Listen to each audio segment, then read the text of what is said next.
5 دقائق غنحضروا هاد الكيكه، واحد الكيكه مختلفه لذيذه سهله اقتصاديه. يلا نشوفوا المكونات. السلام عليكم. عندي هنا 3 ديال البيضات، رشه ملح، غنطربو مزيان حتى يبدا البيض كيطلع. نضيف له 2 ساشي ديال فاني، ممكن نعوضوها فانيليا سائله. غادي نخلط مزيان وغادي نضيف 100 غرام ديال السكر، كنضيفو تدريجيا وانا كنطرب حتى كنشوف الخليط بدا كيتضاعف وكيبيض. ثم غادي نضيف 80 مليلتر ديال الزيت. الزيت غنضيفها كذلك بالتدريج غير بشويه، في نفس الوقت كنطرب وانا كنضيف الزيت حتى نكمل 80 مليلتر كامله.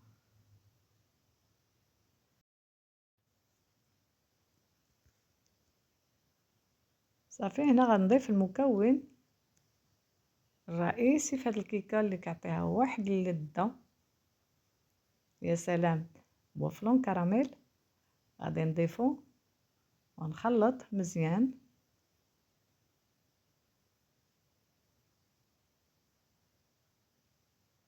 جربوا هذه الكيكه، راه سهله بزاف ولذيذه بزاف. هنا عندي 50 غرام ديال النشا، غادي نغربلو فوق الخليط.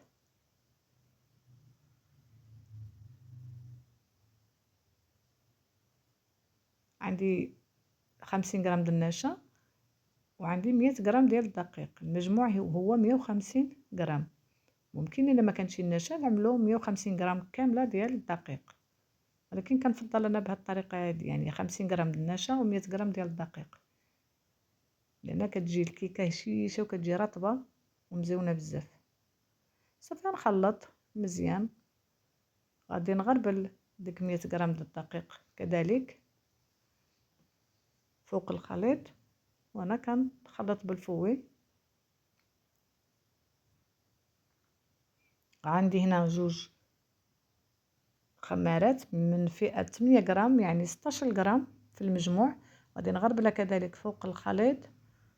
في الاخير غادي نضيف 2 ملاعق صغيرة ديال الخل او ملعقة كبيرة. صافي كنخلط مزيان حتى كينسجموا المكونات كامله مع بعضياتها، كنتاكد بان الدقيق مابقاش شي تكتل ديال الدقيق. صافي غادي نجبد المول اللي كنكونوا حضرناه من قبل بورق الطهي، عملته في المجمد. دائما هذه هي الطريقه ديالي، كنعملو في المجمد.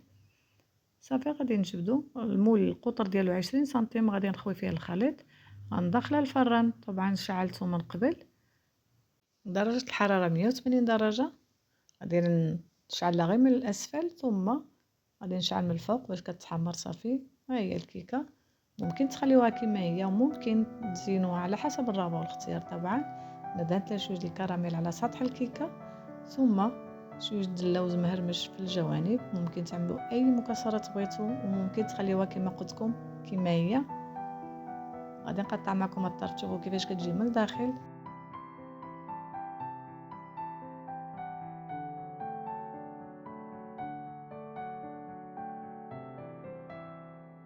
شكرا على المتابعة، وإلى فيديو قادم بحول الله.